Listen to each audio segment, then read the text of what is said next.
ॲनाटॉमीच्या या लाईव्ह सेशनमध्ये सगळ्यांचं स्वागत आहे.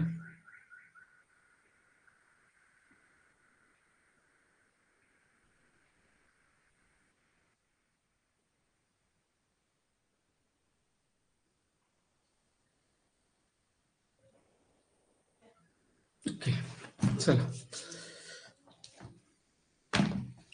आय थिंक स्क्रीन सगळ्यांना दिसते आहे.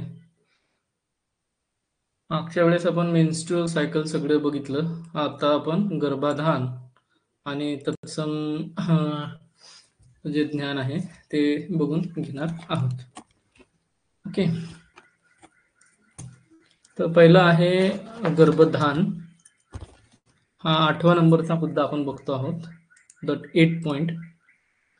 तत्र स्त्री पुरुषयोः संयोगे तेज शरीरात वायुः उदीरयति तत् तेजो अनिल सन्निपातात् शुक्रम च्युतम योनिम प्रतिपद्यते संयुज्यते च आर्तवेन ततम अग्निसोम संयोगात संसृज्यमानो गर्भो गर्भाशयम प्रतिपद्यते.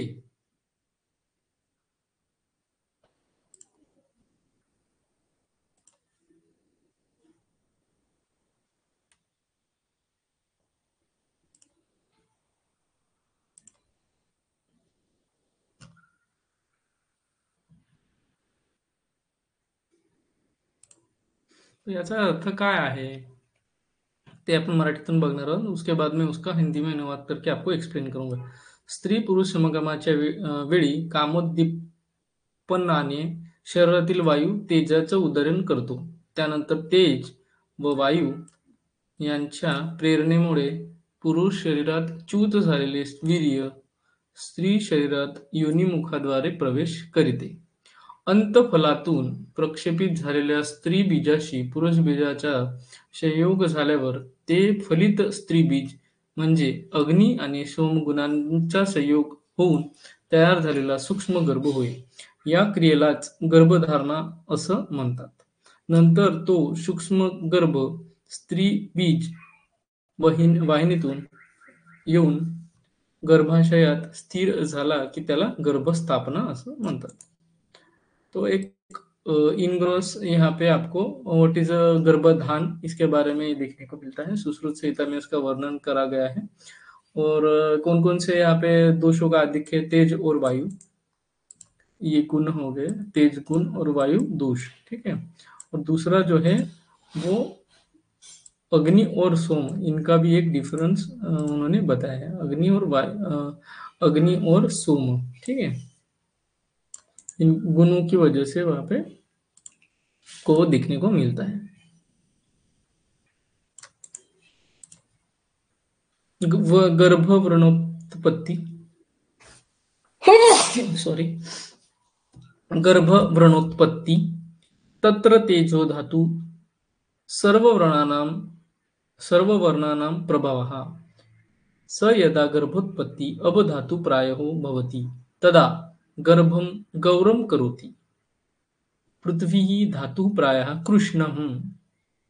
पृथ्वी वायु आकाश धातु प्रायः कृष्णश्यामः. तोय आकाशं धातु प्रायो गौरश्यामम्. या दुक् वर्णम आहारम अपसेविते गर्भिणीं तादृवर्णं प्रसवाः भवति इत्येके भाषन्ते. तेज महाभूतामुळे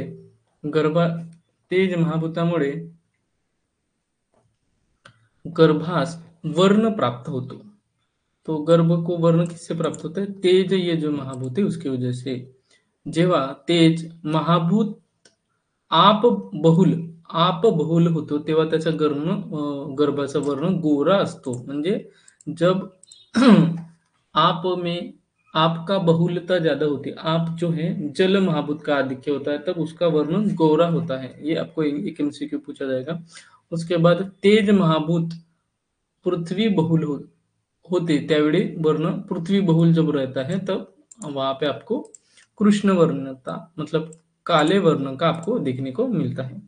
जेव्हा तेज महाभूत पृथ्वी आकाश बहुल म्हणजे पृथ्वी आप तेज, पृथ्वी तेज और आकाश आप यहाँ पे नहीं है, तो वो कृष्ण श्याम मतलब सांवला आपको देखने को मिलता है. तो सांवले वर्ण के लिए किस महाभूत की जरूरत है?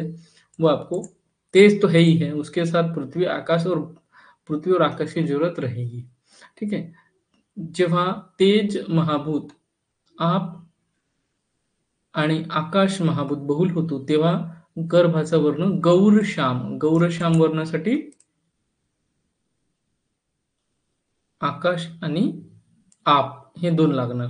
तो इसका मैं आपको छोटा सा यहाँ पे पॉपअप बना के दे दूंगा, वो आप पढ़ लेंगे तो आपको शॉर्ट रहेगा. फिर भी हम लोग उसका क्विक रीडिंग कर लेते. गर्भिणीच्या आहार रसानुसार देखील गर्भाचा वर्ण ठरतो. गर्भिणी जर उष्ण, तीक्ष्ण, वातकर पदार्थांचं सतत सेवन करत असेल तर गर्भाच्या व्रणात कृष्णता वाढते. जर ती सात्विक, शीत, गुणात्मक आहार सेवन करत असेल तर गौरव वर्णाचे प्राप्ती होते. तर मग सात्विक, शीत आणि गुणात्मक जर आहाराचे सेवन असेल तर तिथं त्यांना काय बघायला मिळतं? तर तिथं त्यांना गौर वर्णाचा गर्भ बघायला मिळतो. आणि जेव्हा उष्ण, तीक्ष्ण आणि वातकर पदार्थांचे सेवन चालू असेल तर तेव्हा